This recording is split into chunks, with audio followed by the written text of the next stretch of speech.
some countries, for example, national ethic committees have already published opinions. This is the case in France, for example. In the National Ethics Committee in France has published an opinion last week to help these kind of decisions. I have to say that this is not absolutely specific to this outbreak. Obviously, the current situation is duplicating the level of problems. But this is always, the resources are always limited. So I think what we have to do, and I know our colleagues in WHO working in the field of ethics are strongly engaged in this work. We have to guide in a very concrete way the decision-making process in the field, because these decisions have to be taken in the middle of the night, when you have a very few time to make the decision. So I think it's extremely important to develop this kind of guidance and to include it in the guidance, in the technical guidance we are developing at global level. I would also add that this is the kind of issue which is sensitive to local cultures, and we also have to give enough flexibility to this. So it's really adapted to the local culture. But I do agree with you, this is definitely part of the support. And finally, this is a good way to avoid complete burnout of healthcare providers, because it's not only the working hours, it's also the complexity of these decisions, which is adding on the fatigue of the healthcare providers. So I think we have to be explicit. They are complex, but we can provide definitely criteria to make this decision fair and ensure they are taken in a very transparent way. Finally, I would say that in this decision-making processes, obviously the involvement of the family is a key factor. Thank you very much, Marie-Charlotte. We have had a few other questions that have been coming in. One is, do we have any evidence that any infants have died of COVID-19 to date? Infants. Evidence of? Have any infants died of COVID-19? As far as I know, there is no report, and including in the big cohorts published at the end of February in China, there is really no evidence. Now, I'm not personally a specialist of this, but I think this kind of information is being analyzed by some of my colleagues, so we can provide more updated information. It's definitely a virus which is affecting not only people more than 60 years old, because that was somehow the communication at the beginning. So younger people can be affected, in particular if they have other risk factors. And we also learned recently that some treatment should be avoided to avoid complication, in particular in young patients. But so far, there is really very few information, or almost no information, about cases in children. Okay, thank you. Do we know anything about the development of vaccination for COVID-19? I think what we've heard is 12 to 18 months, pretty much. But is there any news on your side from WHO? I don't have special news. It has been communicated largely. So obviously the research is a priority for the organization and other stakeholders. Research to develop vaccines, but we know that the vaccine will not have any effect on this outbreak. So it could be useful eventually to prevent another one. On this current outbreak, what is important is a series of clinical trials regarding medical treatment. There is obviously several clinical trials ongoing in different countries. Very good. Folks, we're getting like a lot of questions coming in, which we're not going to be able to have a chance to get to. I'd encourage the panelists to take a look at the Q&A section as we continue with the presentations to make sure we try to address as many of these as we can. There is interest in whether specific guidelines for children in palliative care have been developed or are being developed for children with life-limiting conditions that have developed the virus. Well, on this one, well, as you know, we have at WHO developed specific guidelines. I can show you probably on the camera. These are the specific guidelines for pediatric palliative care published 2 years ago. But we don't have any specific guidance in the context of this outbreak due to the fact that, as I mentioned before, it seems that children are not affected as far as we know by this virus. Mm-hmm. Very good. Any panelists, any other questions for Dr. Bouesseau? Can I ask a question, Stephen? It's Lizzie here. I was just wondering about whether there was any guidelines on how to support the families of life-limited children. Often those, families are needing to work and needing to care for siblings, the sick child. They may themselves become ill. I just wondered what guidance there was for the families of life-limited children.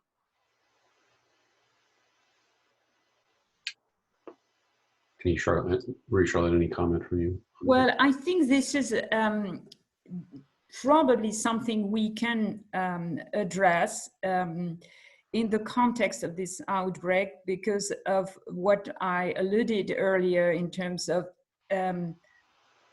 indirect consequences. And this can be part of other guidance we are developing. If you go to the WHO website on COVID-19, you will find a series of guidance. Every day you have new ones. And I think we could add some kind of specific guidance in this series, definitely to address your question. So far, we don't have anything specific. Stacy has asked, in reference to the contraindicated medications for COVID-19, not just for children, but apparently for adults. I understand that we're talking about ibuprofen, but what are the drugs that are contraindicated at this time? Well, ibuprofen has been mentioned, including in the media. So it would be the first category of medication. Obviously, there is currently a lot of vigilance ongoing in different countries. But for this category, this is definitely one important thing to know for the public, because it's a very common medication. And people sometimes self-medicate themselves. So the first recommendation is to first ask medical advice, even if you don't go to your medical doctor or less to the hospital, the first advice would be to talk to a medical doctor and to check what you can take as a drug. Now, obviously, people who are already under treatment, corticoids or this kind of treatment, need to continue their treatment. And this is why, if they have some reason to be affected by the virus, they should talk to their medical doctor. Krystof, Professor Ostergath, did you have a question for Marie-Charlotte? Yeah, thank you, Marie-Charlotte. How could we help the WHO, or how could the WHO help us in a situation where we are talking about prioritization of resources? I think it's completely clear that we do everything to flatten the curve, to develop medication, to strengthen intensive care, to support the healthcare systems. But my concern is that in all this, palliative care might get forgotten, because I just, half an hour ago, I got the news that not far from here, in reconstructing the structures within one big hospital, they say they closed down the palliative care unit because they need room for intensive care. So as we know that this disease is mainly a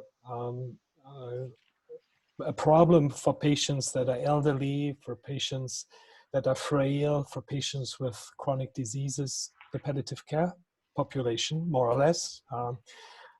What can the WHO do to support hospitals, communities, really to clarify that besides intensive care, also palliative care is key?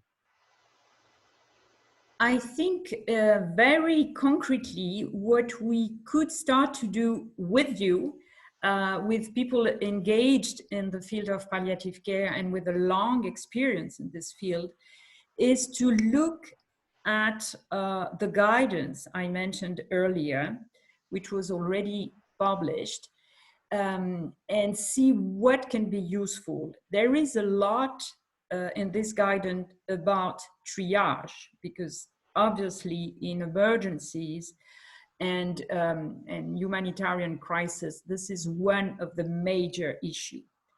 The current situation is not exactly the same, but has a war, but it's close to it. So I think what would be extremely useful if, as expert in this field, you can look at this guidance and see what is useful in this context and what is not, and what is missing. Because we have to react extremely quickly, and we cannot start from zero. So I think we can do this with this WHO document, but also with other existing publication, and there is definitely literature available in this field. So I think we can do this together. I'm sure my colleagues would be happy to have some feedback from your from the palliative care community, and eventually also include it in other guidance, because in this context, obviously, we're not talking only to palliative care specialists. We are basically talking to people who are not palliative care specialists and have to make these decisions, including policymakers.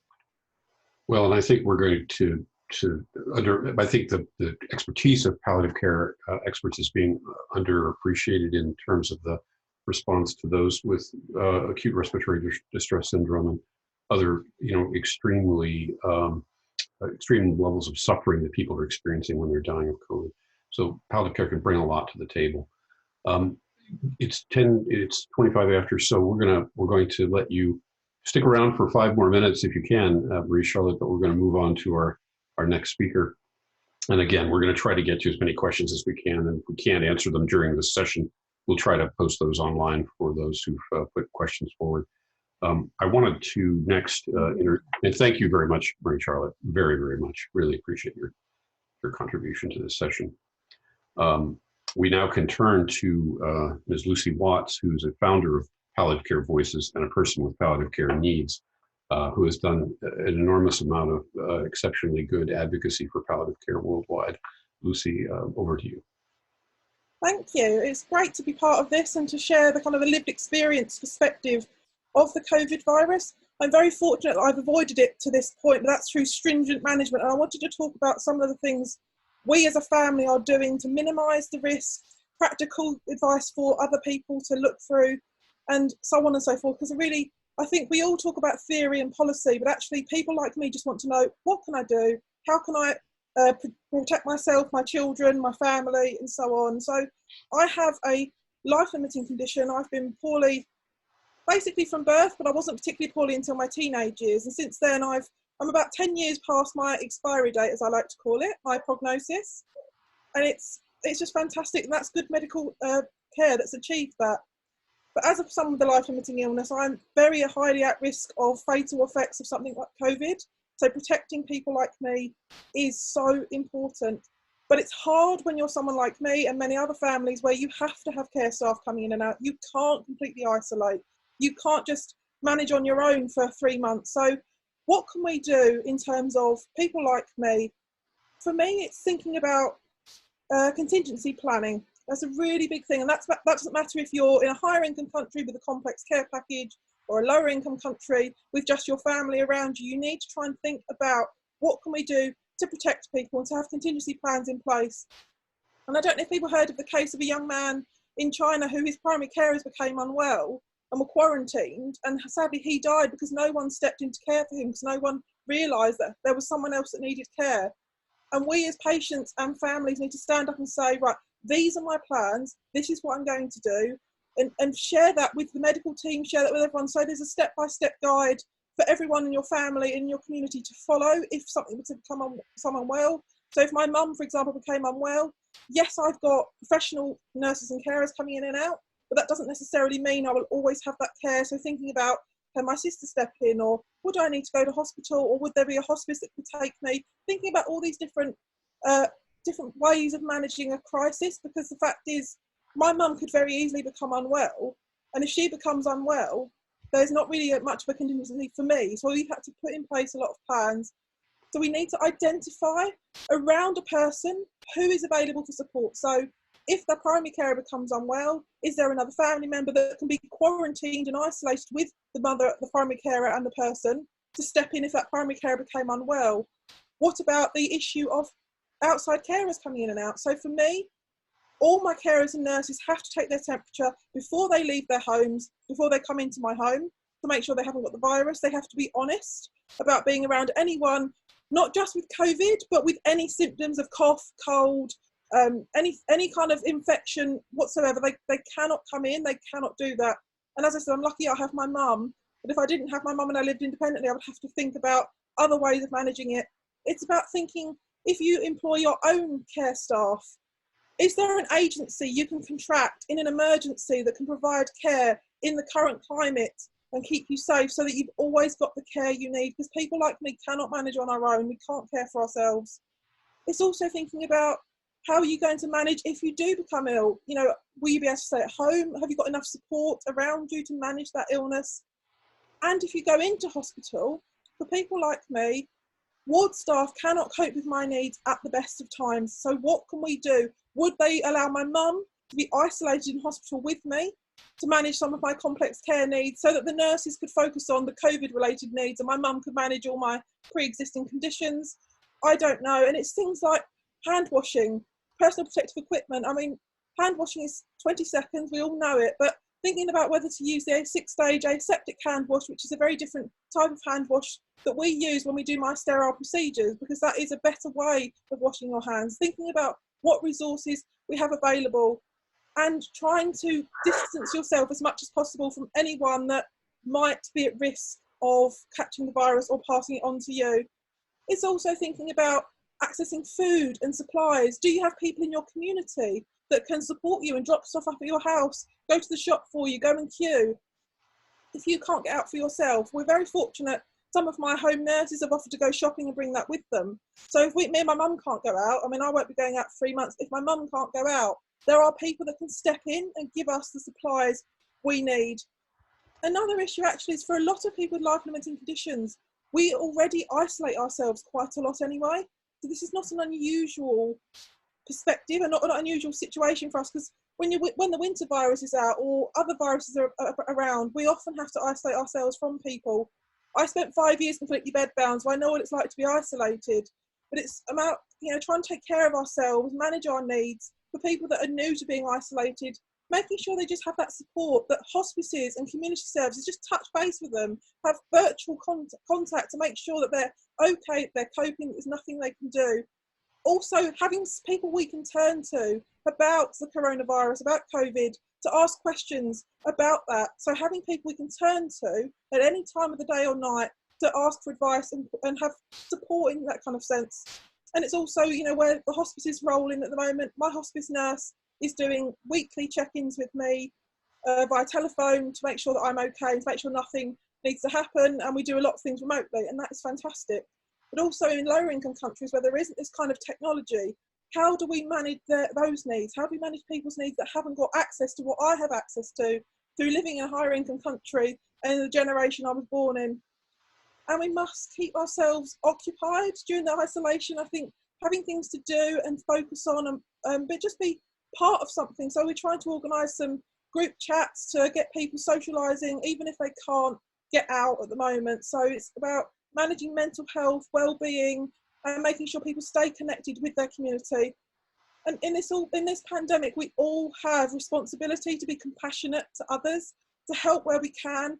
There's this very much, community support is very much alive at the moment, especially in the UK. Look, we've been fighting for things like this for years. So when the virus is over, and this pandemic is over, we need to continue that community spirit, because there are a lot of people that are vulnerable, and we can make such a difference. A neighbour just checking in, someone picking up your shopping for you.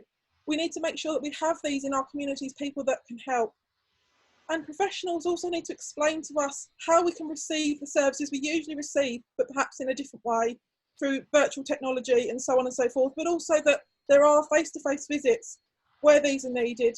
And we also, as I asked in my question, need to make sure that people like me are not written off. Our lives are of value, we do matter. There's that thing going around that says, your only is my everything, because everyone keeps saying it's only the vulnerable and only the elderly that get affected. But people like me, we are that only, and it matters to us that we survive and have good lives. As I said, I'm 10 years beyond my prognosis. I fought so hard to be here. I don't want to just go now after all this work and hard work, because my life does matter. And Palliative Care Voices, as a group, we're trying to gather the experiences of patients and carers across the globe to understand where the need for information is, where the need for support is. So if you know patients or you are a patient, please get in touch with us. And thank you. Wonderful, wonderful, Lucy. Thank you so much for those wise words. It's your lived experience is so valuable for for all of us. We have time for maybe one question from the panelists, and then we need to press on. Any questions for Lucy? I'm not seeing any in the chat at the moment. Well, there's lots of thank yous to Lucy for sharing her wonderful story. Stay well, Lucy. I would have a question, Stephen. Quickly, yeah. You said you need carers coming from outside, helping you, helping your family. How is your feeling of they may be a transmitter of the disease? I have the same situation with my frail parents. They have a carer coming and they're always asking me, what shall we do? Shall we say, stay outside? What is your impression? What's your thoughts? I think for a lot of us, there is no choice in having these people coming in and out. My mum is amazing, but she can't do one-to-one nursing care 24 hours a day for the next 3 months. But it's about minimising those risks. So taking temperatures before people come in, you know, asking if they've been around anyone with symptoms, and make sure that they know that actually they can't come in. And even if that means paying them statutory sick pay, if there's an issue about they want to come in because they want to get paid, put them on statutory sick pay or something like that, or give them a half pay or a retainer pay. Thinking about, you know, if you need them, have them, but put in place measures to make sure that they are not bringing any infection in. And especially if the person that you're caring for becomes unwell, thinking about protecting those staff as well. You know, PPE, personal protective equipment, distancing, keeping things to a minimum, making sure that things are cleaned properly, that surfaces are cleaned, that equipment is cleaned more regularly, and so on. Great, thank you very much, Lucy. We're gonna move on now to our next speaker, who is actually a couple of speakers, Professor Liz Grant from Edinburgh University of Edinburgh, and her husband Angus, who is currently quarantined at home with coronavirus. So Liz and Angus, your experience and how it's going with you all actively facing the virus. Over to you. Thanks so much. And thank you. Thanks.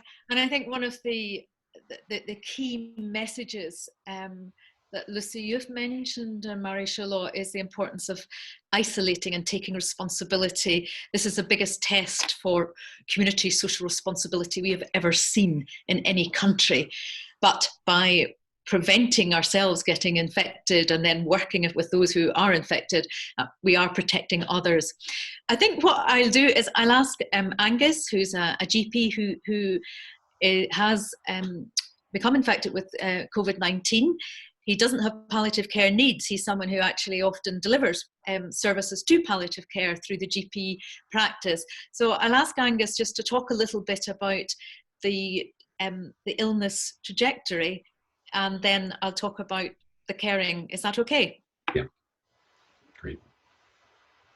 Good afternoon, folks. Thank you for listening to me. I guess everyone's experience of COVID who's had it is different, from the almost no symptoms to obviously the very severe life-threatening death at one end. I think I'm somewhere in the middle. I started with some minor respiratory symptoms about 10 days ago that I didn't think were anything, and then a couple of days later developed the classic cough, the fevers, sweats, and just feeling absolutely enervated, which is a pretty unusual thing for me. I'm normally fairly active, busy, rushing about. Yeah, and it's been an eye-opener for me. I think I said that the last time I felt like this was when I had measles when I was a child, and I have had one or two things in between times. But it just makes you realize how vulnerable you are. Also makes you realize how much you depend on other people, like Liz, like family, like friends. I can also identify with Krystof at a point, and that we are all, at the moment I'm a caree, as it were, but we're also carers as well to other people around about us. And it's been frustrating for me not to be able to visit my folks and do their shopping and things like that. And not to be at work, because I'm in touch with my colleagues and I know that they're going through they're facing a lot at the moment, as well as the normal work, plus the additional workload of mostly responding to questions, I think, at the moment, but also dealing with people concerned about COVID. So that's that's where I am. Yeah. And what would you say was the most significant thing about this illness? For me, it's just been completely lacking any energy at all. I mean, I spent about 5 days in bed, and the fevers, yeah. Which I just don't do. The fevers is what's stopping me, and the lack of energy is what's stopping me getting back to doing what I want to do. Okay. And I can't imagine what it would be like for someone in Lucy's situation with palliative care needs, or someone caring for somebody in Lucy's situation. It would be, a very, thank you for what you shared, Lucy. I can't imagine how difficult it would be in that scenario. Mm-hmm. And I think this is really important for all of us to hear and to understand. I think the two important things: one, that this illness is presenting very differently, and there's an assumption even I made at the start when Angus wasn't feeling well. I just thought, feels like the cold, that there didn't seem to be anything different. So that's why self-isolation, quarantine is so absolutely imperative for everyone. And for me now, in a caring situation, my university has put a 14-day recommendation that I'm out of the university because I'm in contact with someone with COVID-19. As it turns out, with a lot of universities, we're also encouraging almost everybody to work from home to try and stop the spread. Trying to break the chain is absolutely critical. You had asked about what's the best practice in caring, and alongside that, staying apart. There are some, almost small things, small sort of useful things that are fundamental. One is ensuring that the person who's ill is eating, because your appetite wasn't great, but trying to persuade you to eat soups and have plenty to drink, that's really important. And I think as carers in the home, ensuring that we're really encouraging someone to eat and drink, even if they're saying they don't want to, because each time you did, you felt a lot better for a little time. And I think that's important, and taking pain relief. Odd little things like taking the towels out of the bathroom, and that may seem odd, but they automatically, you wash your hands, you go to dry them. You know that everyone should have their own towel, and this should be separated, but instinctively sometimes you can forget. So I just realized that was one very small little trick. Keeping cutlery and a cup and separate, keeping a kettle in the bedroom if particularly because at night time you've had a lot of night sweats. I think that's very common for a lot of people. Waking up and down at night, having hot drinks is useful. And those seem very simple things, but actually they can help. The other thing that Angus had said earlier was just the importance of spiritual care and the importance of keeping mental care. Yeah, I mean, my concentration has not been good. Normally, if I was off work for a week, I would be, for whatever reason, I would be trying to do lots of things. But even to read a chapter in a book has been quite difficult for me. So doing that, box sets on telly are fantastic. The good old MASH. And we're going to get Lizzie's homemade soup registered as a medicinal product. Chicken soup. What was your temperature at its highest, Angus? I don't know, because I left my thermometer at work, and it wasn't safe for me to go back and get it. But you did have one episode where you looked like a beetroot at one point. You actually queried scarlet fever just for a moment, thinking you were so red, so your temperature was just, it must have been off the scale, that you were just. I think that was probably at its worst, but it is the night sweats. The sweat have been really quite significant. The fevers. Have you had any symptoms, Liz? No, that's quite important. I have been completely fine, and perhaps I'm giving you the messages around best practice for keeping contact. Clearly, actually, the fact that Angus is sitting beside me, as opposed to the 5 foot away, is that everyone else is. When you're outside is really important. I've been fine, but I recognise that I have to take responsibility for ensuring that I don't pass anything on to anybody else. I'm assuming that maybe I will get something, but it's my responsibility not to break the chain with me, not to carry it elsewhere. I think, to be fair to the guidance that we have online through NHS Inform here, it is very sensible when it comes to isolating within households, and it says do this if possible, and you do as much as you can, but everything is not possible. Great. Well, thank you so much for sharing the personal struggles that you have had to deal with at home. I think it's a little bit reassuring to us that you're right. I mean, the situations are very different for different people, but it's good to see that you're coping as well as you are, and I hope, Liz, that you stay safe and free. The one other thing just to say, and it's quite interesting around the trajectory, there's this sense, after 4 or 5 days, it's getting a little bit better. 6 days, you were quite positive, 7 days, and then today you're starting antibiotics because there's query pneumonia. So it's this virus is not nice, and let's all really not, you know, take it very, very seriously. Have you had any problem getting medication or getting food or any other vitals? Well, I've been told that our local chemist has a queue halfway up the street out of the door, and they've had to close for 4 hours a day just to stop people you know, stockpiling medicine, so there's enough for everybody as time goes round. But yeah, basically we're going to rely on other people to get stuff and deliver it. And fortunately, we have got, you know, friends and family who are able to do that. Yeah. They're not living with us. Well, every good wish, both of you. Thanks so much for sharing. And we'll need to move on now to the next speaker, who is Joan Marcin, who former chief exec of the International Children's Palliative Care Network and currently heading up the Palliative Care and Humanitarian Aid Situations and Emergencies Group, PALCHASE. And she'll be talking to us about some of the experiences that we're gaining from palliative care and health emergencies, particularly in South Africa and other places. Over to you, Joan. Thank you.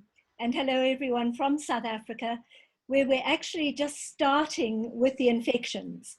But within 2 weeks, we've gone from 1 to 202. And in the past 2 days, from 116 to 202. So I think we're going to be seeing a massive escalation of infections. But the problem is that these infections are taking part in a very vulnerable population. South Africa's economy is in free fall and has been for quite a while. The majority of our population lives in poverty. A lot of it is urban, but it's in the settlements around the cities. We have almost 8 million people infected with HIV, and that's adults and children, only 60% on antiretrovirals, and compliance is not great. We have a high mortality from tuberculosis. We have a lot of malnutrition, seeing especially in our children. And we have quite a fragile health system with only 4,000 intensive care beds. And so where does palliative care come into this? And part of what I do as well, and which I'm fortunate to do, is I'm a hospice nurse, and I work both with children and more recently helping to set up and develop an adult hospice as well. So my experience at the moment is working with both adults and children. And so we're very much in the unknown, because the other major factor that is affecting our palliative care here in South Africa is that most of it is done in the communities by hospices and by other NGOs. So basically it's done with charity money. And because of what we experienced with HIV and AIDS, and I mean, that really was a humanitarian situation where we developed a system of community care workers who actually do the bulk of the care. They're supervised by professional nurses, maybe linked to a clinic or to a hospice to provide the palliative care. But these community care workers also come from these poor communities. They also are exposed to all the vulnerabilities and the infections. And so we have a double challenge here.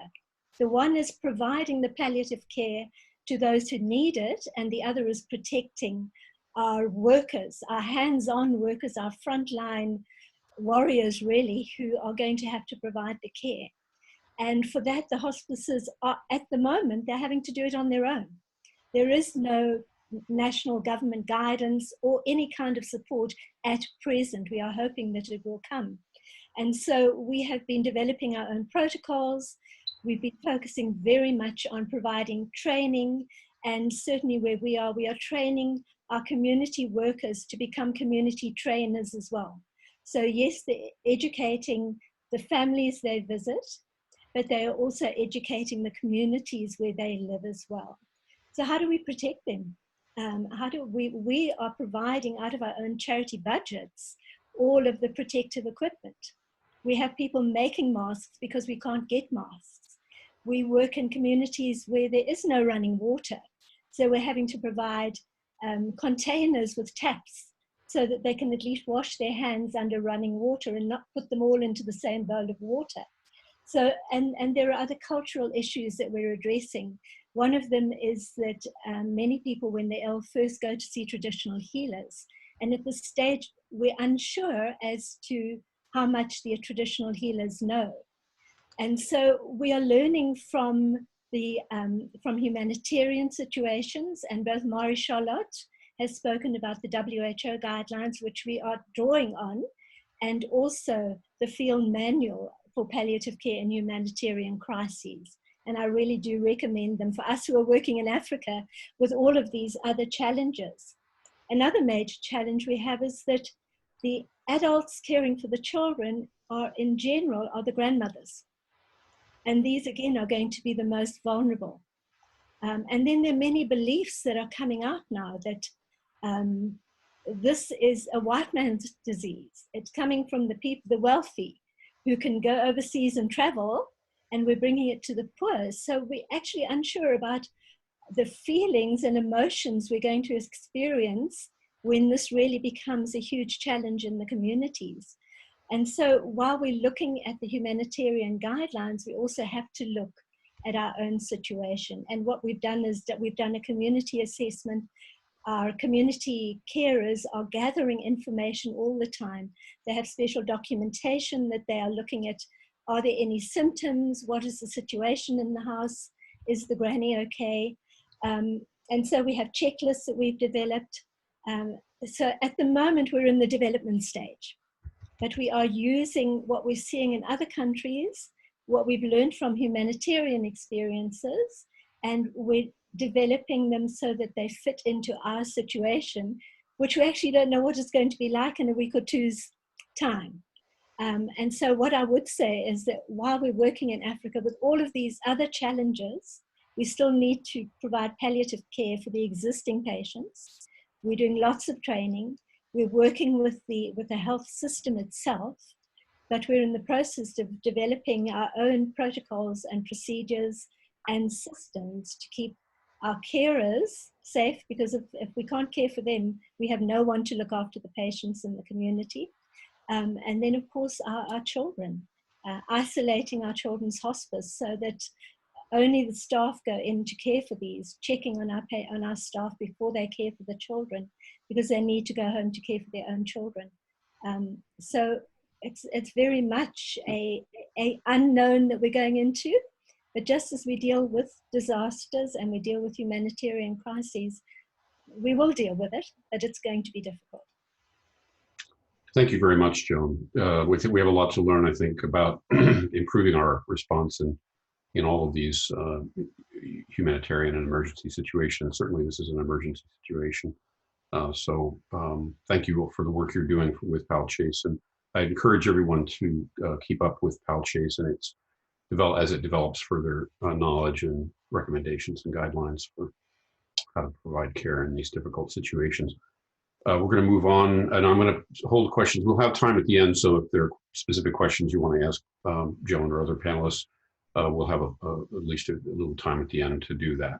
Our next speaker is the founder of Butterfly Children's Hospices in China, Lynn Gould, and she's going to talk about their experience and what's happening in China. Over to you, Lynn. Right. I feel I should be probably much more knowledgeable than I am about what's been going on, but it's such a vast country, and I think that children's palliative, well, I know that children's palliative care there is so patchy. We have one little hospice that we started right in the middle of the country, about an hour and a half from Hubei province. And there are a couple of other small places that have started doing some children's palliative care. So in terms of keeping children's palliative care on the radar, the government's radar during this crisis, it's just hasn't happened. It's just not on their radar anyway. So palliative care for children is in its gestation stage, I would say, rather than infancy even. But interestingly, because our homes are in government-run orphanages and China is a communist country, what the government says goes. And so when they say you're going into lockdown, you go into lockdown. So all of our staff, all the children we care for are orphans. we had to provide minimum number of staffing. So the aunties that care for the children, like their mums, 2 nurses and a couple of housekeepers, were then asked whether they would go in and care for the children and stay in there. So the first tranche went in at the beginning of February, and they are still, we've had 1 changeover of teams during that period of time. Every day, every single person who's in there gets tested with their temperature and their general health check and reported back to central government. Every other member of staff is at home in isolation. And so far, bearing in mind the first we knew of it was early January, not one of our children, not one of our staff, whether they've been in isolation, lockdown, or at home, have had the virus, and neither have their families. So I think the first massive lesson that we've learned is lockdown really works, but you have to be incredibly strict about it. I mean, you will have seen on television the gated communities where things are only allowed in at certain times, on certain days. People receive that, disinfect what they can on the outside, and then they're passed in. And I think, you know, for us, that certainly worked in terms of how our children have been cared for.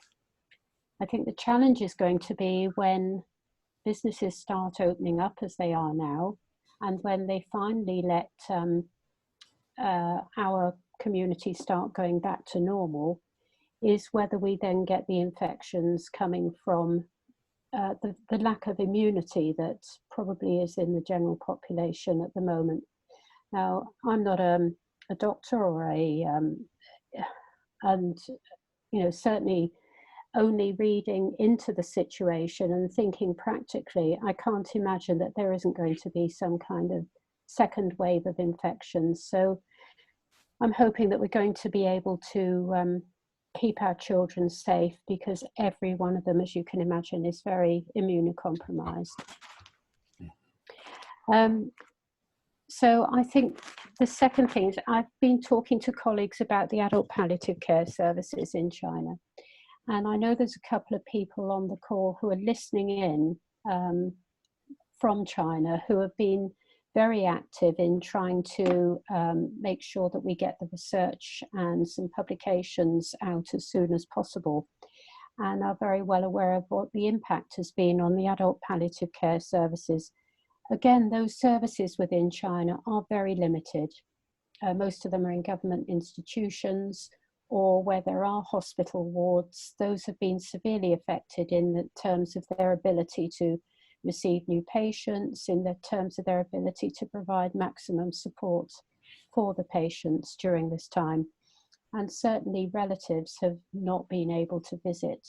And I think generally, in terms of the lockdown situation, I have not heard of any places where, if any patient has been taken to hospital with COVID-19, where even if they're dying, relatives will not have been allowed to go in and be with them or to see them. So again, there's a huge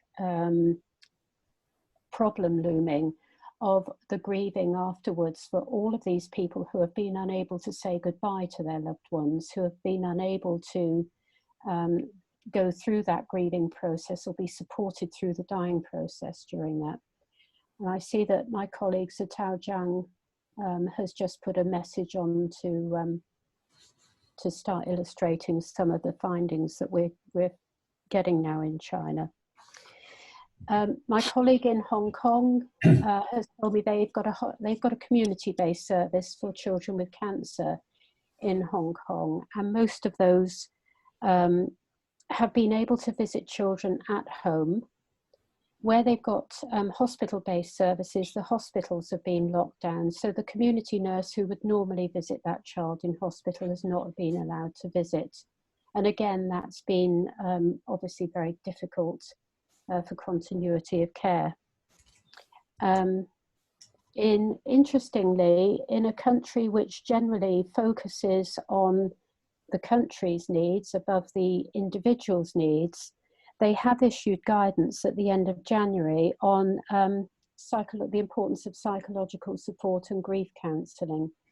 And I think that's a major step forward in a country like that. So we're working on now research and articles, getting commentary out as quickly as possible for the learning that we've had in China, given that it was the first country with a huge problem. My learning has been isolation certainly works, if you're really rigid about it. I really appreciated your talk, Lucy, and hearing from you about forward planning, because for me that would be the one thing that I would want to see implemented in just such a situation again. You alluded to the child who we know was left at home because his dad was taken into hospital. Nobody knew about that child. And that's very common in China, that there are many children with very complex needs being cared for at home by an elder relative or a mum or dad who, because of the cultural issues about shame and blame and all that kind of thing, those children are not known, they're not registered as needing any kind of support. And so nobody knew they were there. And there must be thousands of children like that across China, because the only ones we ever see are the ones with cancer or the ones who are abandoned because their families can't cope with them. So forward planning, absolutely vital if we can know where the children are.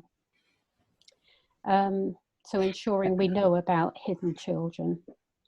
And the other thing I think that was very interesting is the ability that China really emphasized and built up, majored on telehealthcare services during this period. And so although their healthcare system is under huge pressure generally anyway, they have certainly risen to the challenge in some areas and been able to, because of their fantastic infrastructure of IT, being able to use telemedicine, being able to use teleconferencing and communication in that way. So I think, again, you know, we're going to learn a lot from this. Certainly I'm in the UK at the moment and I see all sorts of things happening with, you know, using teleconferencing in all sorts of ways. Even our church meetings now are going to be a teleconference. So, you know, it's an interesting time for us. And I think the one key thing I've always found as a pioneer of services in a country like that, a lower middle income country, is that you need to be able to think outside the box. You need to think, you know, well, we've always done it this way. Well, where you haven't actually had any kind of foundation, then you have to make up new ways of working.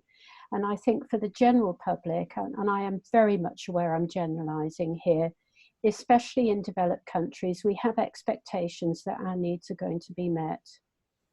And why wouldn't we have those expectations? But in some countries, there are not going to be anything that can be provided for people, and we need to start thinking outside the box, that where those services are falling down or unable to be met, what can we do instead? And it was fantastic to hear Lucy talking about in such a practical way, and thank you, Lucy, for saying what we could do differently. You know, what do you need? What would make a difference to you? And I think that's what we need to be hearing, is what would make a difference to those people? What plans could we put in place to support them? Thank you, Lynn.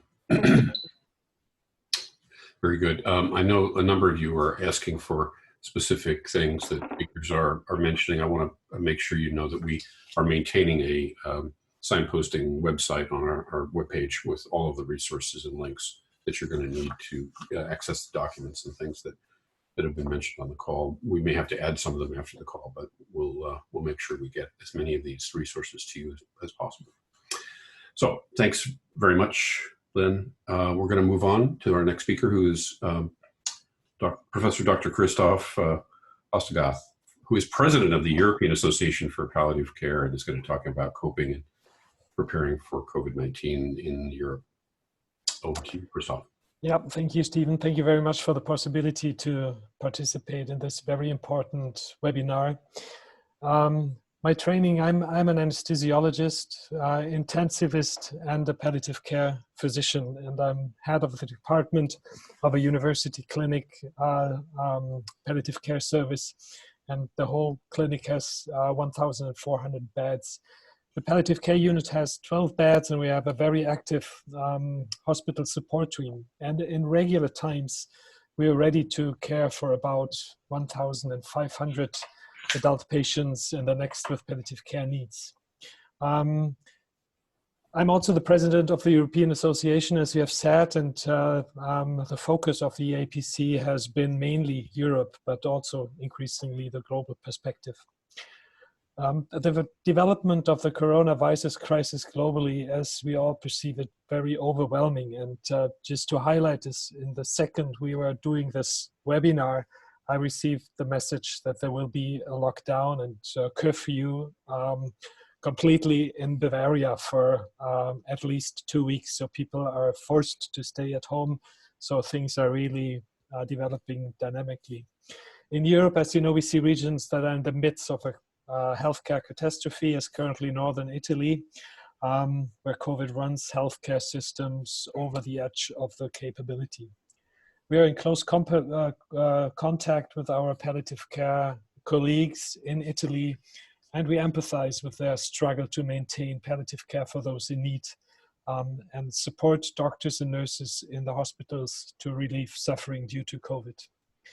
At the same time, and this is true for Germany, infection numbers rise exponentially, and we are preparing hospitals and communities for a high number of very ill patients, mainly patients at risk, as I already said, elderly, chronic illnesses, all ages.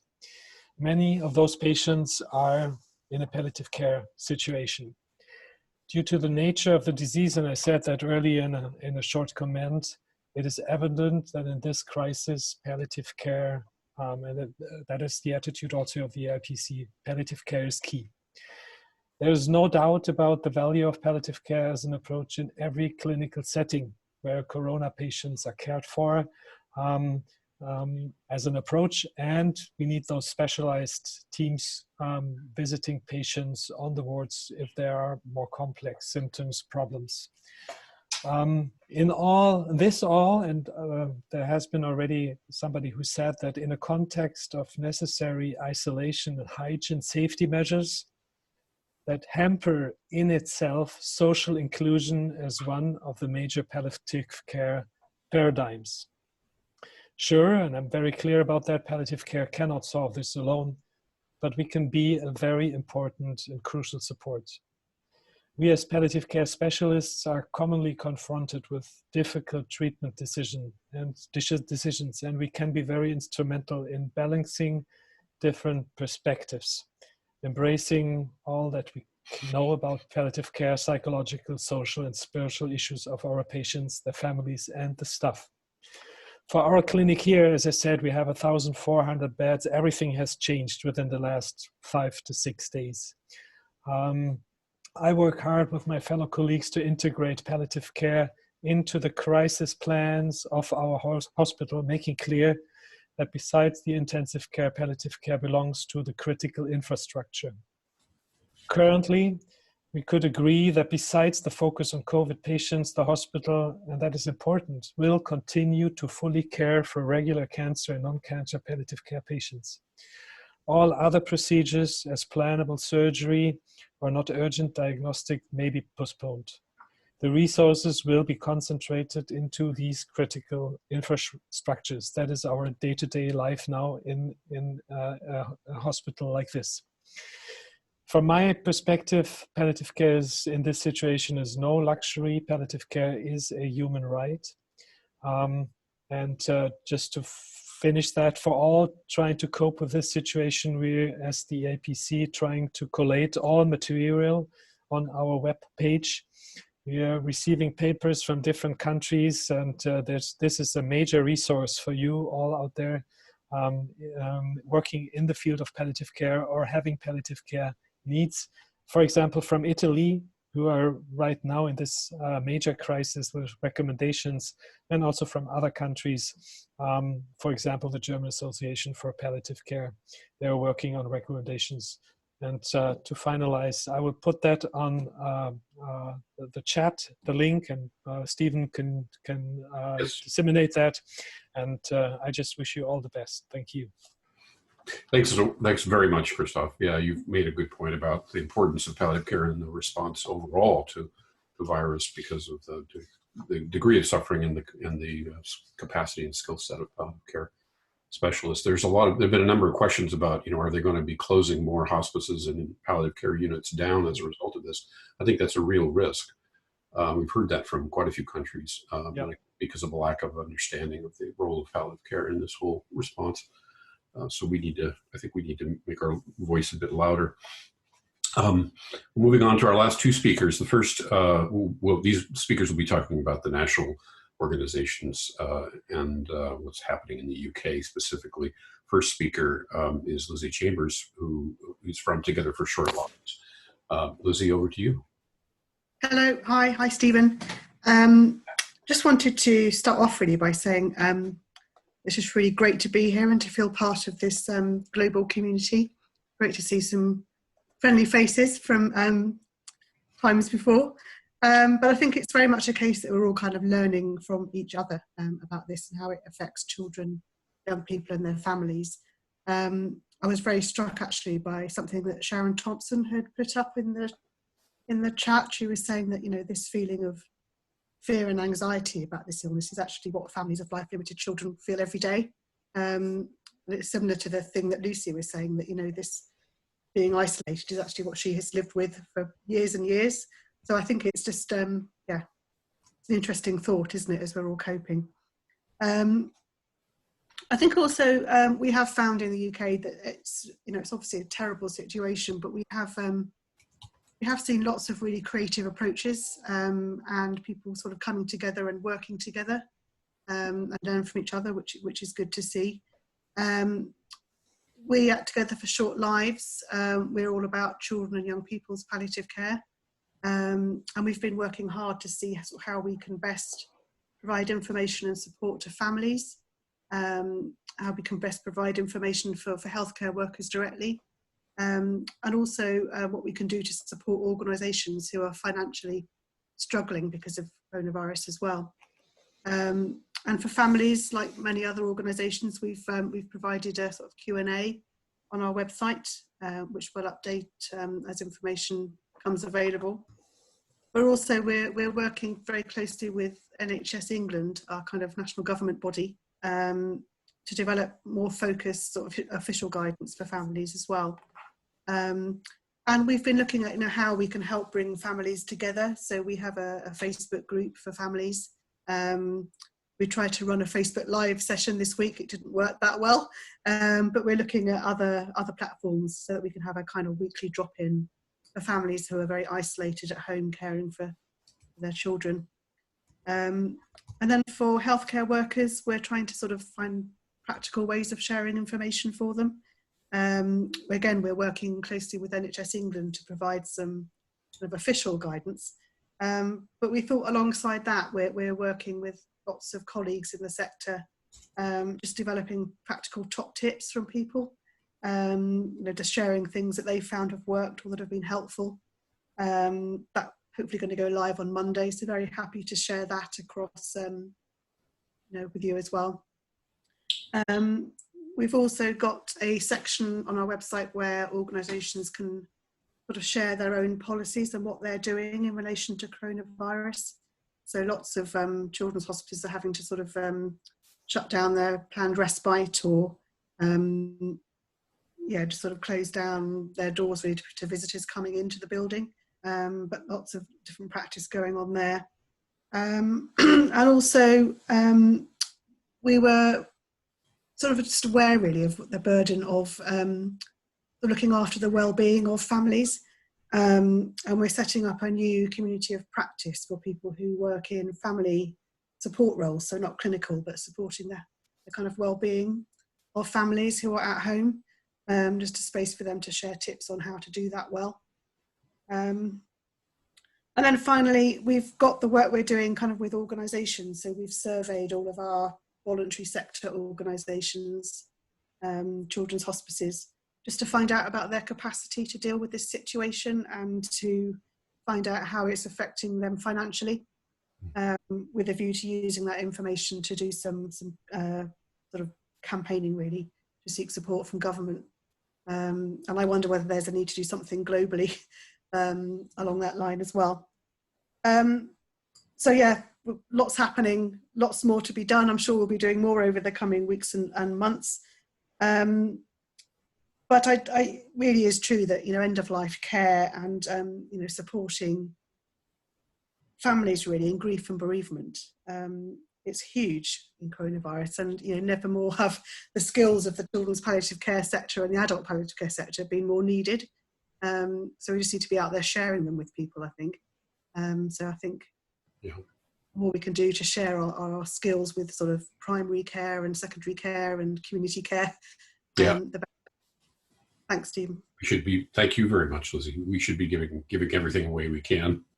Yes. Yeah, at this time like this, it's just a huge problem. We have a little less than 15 minutes left, and we're going to have some time for questions. We've got some pretty questions that seem to be on people's minds, so we'll want time at the end for that. But before that, I'd like to bring on our final speaker, who is Dr. Max Watson, who's representing Hospice UK, but is well known as one of the premier palliative care clinicians globally. Go ahead, over to you, Max.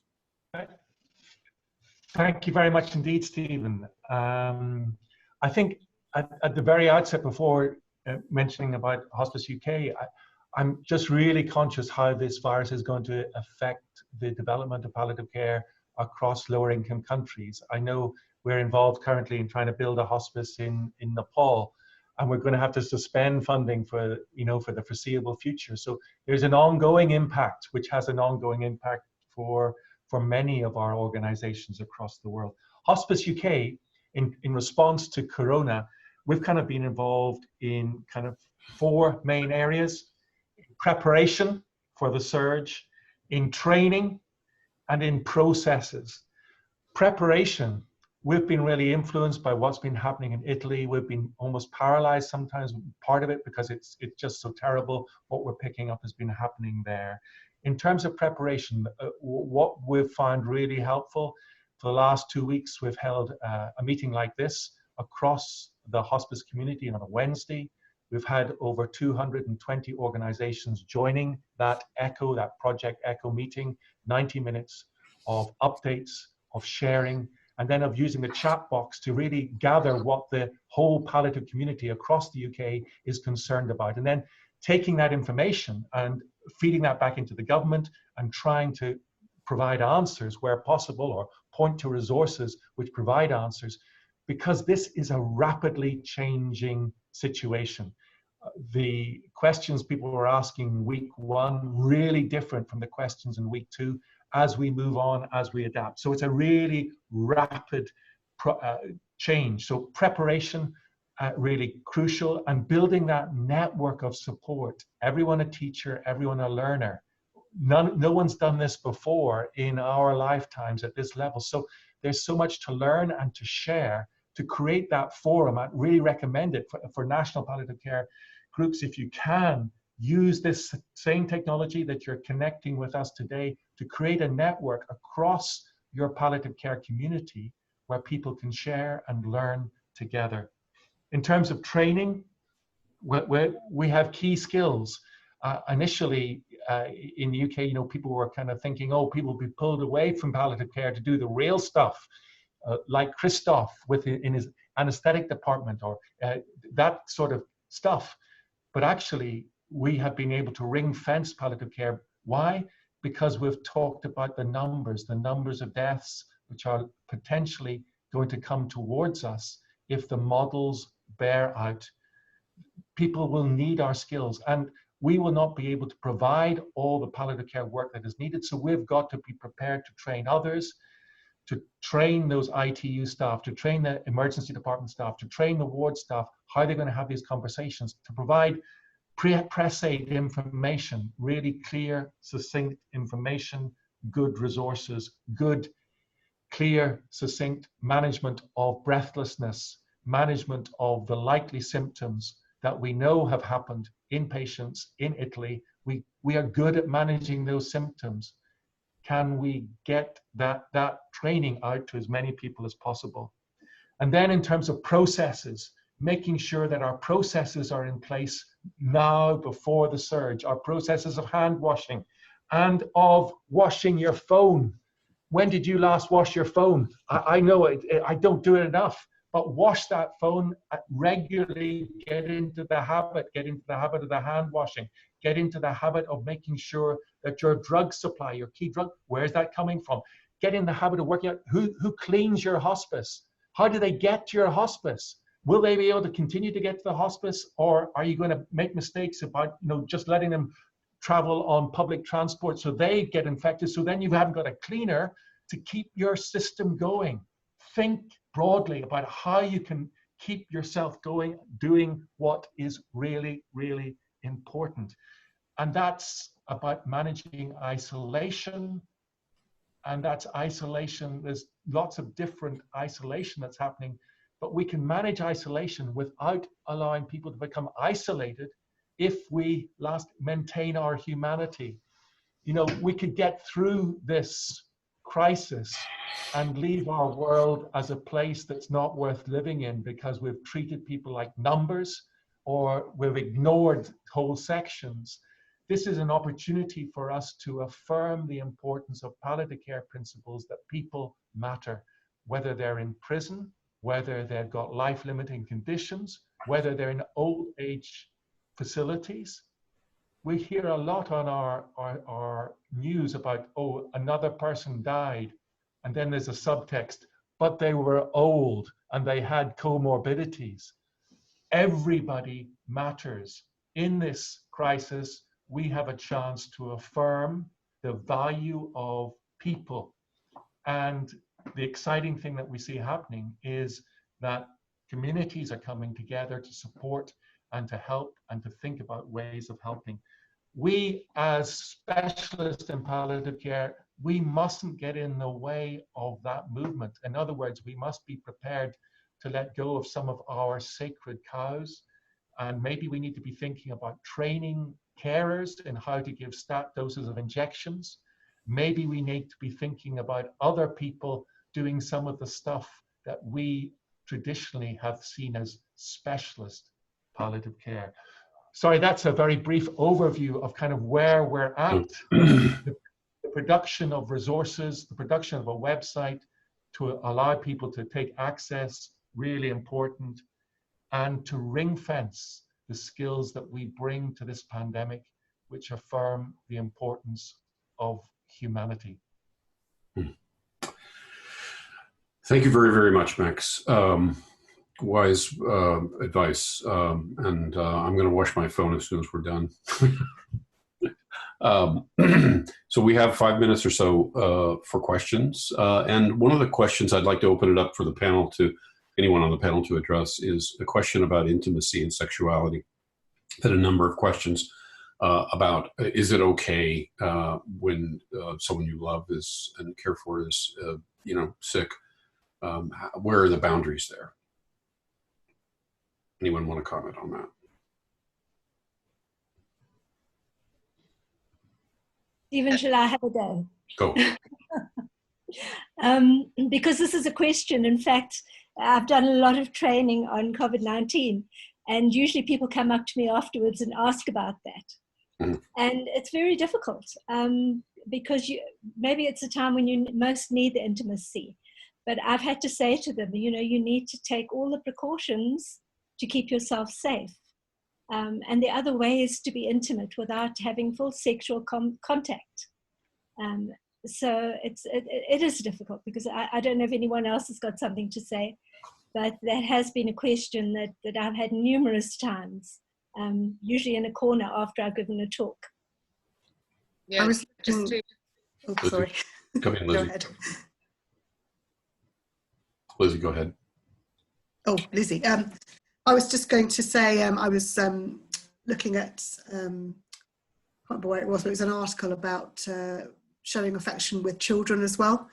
You know, children feeling insecure and wanting hugs from mum and dad, and just even that, you should be careful about doing that. There was a tip about putting little, you know, hug buttons in a jar to save them for later, and that kind of thing. Yeah, difficult.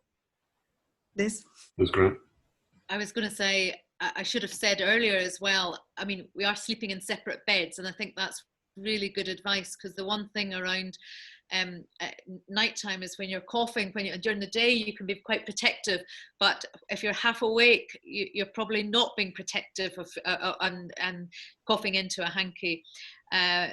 So I think sleeping in separate beds is really important. And you should say that's the one thing that it's, you know, we know touch and is one of the transmitters. If someone is infected and then you touch and then put your hand to your mouth or nose or eyes, and even I'm sure you watched us as a panel and how often we were all inadvertently doing that. It's such a natural thing. So unfortunately, physical separation is important, but physical separation doesn't mean heart separation. Our hearts and minds have to be together, even if our bodies are physically distanced.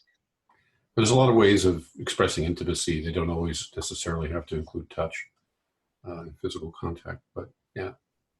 It's a bigger thing up here. We still have a ton of questions, but we're running a bit short on time.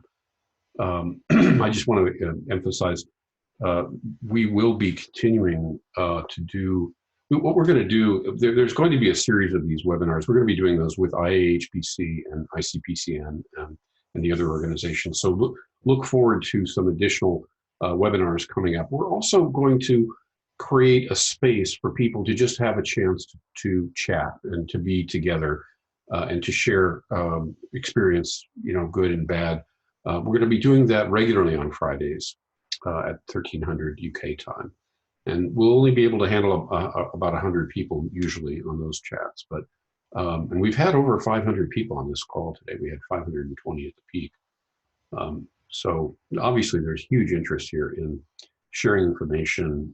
We are all, you know, we need to support each other in this time. It's a really, really difficult time. Max, did you want to share something? You're holding a book. I just wanted to share that a field manual for palliative care in humanitarian crisis, it's in mirror writing. They have very kindly made 2 really important chapters available free of charge to download. And Stephen is just cleverly going to put the link up there you can download that without charge. I think they're really helpful. We're finding it really helpful in the UK. Wherever you are, I hope you might find it helpful. And I'm so grateful to the authors who put this together and who've given us such a really helpful resource. And I think we want to work together, exactly as Stephen said. And it's if you come up with something, share it, please. We are going back often to what happened with Ebola and how societies dealt with different ways of dealing with the likes of wakes or dealing with around death situations. In Ireland, you know, wakes are so important. How do you do wakes virtually? How do we create a different way of demonstrating these issues? And so we've got much to learn from each other. And so we're grateful for that start, but we'd love to, if there was a way of being able to channel your knowledge and your wisdom and share it together. Thank you. Well, please make use of the Google Drive space that we've created for sharing that kind of information. We'll do our best to try to get back to you on a lot of the questions that we weren't able to address on this call. Obviously, it's a huge topic and huge need. I just want to thank you all from my heart, sincerely, for joining us today. And just as Max just said, it's so important for us to, you know, to be together as a community and to support each other. we're all mostly homebound right now, so we're getting a chance to see what that's like. But it does reinforce the need for community and for solidarity. And so we want to just end by thanking you again for joining us, and hope you stay safe.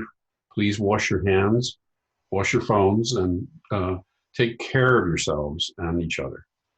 God bless. Take care. Signing off, Stephen Connor from WHPCA.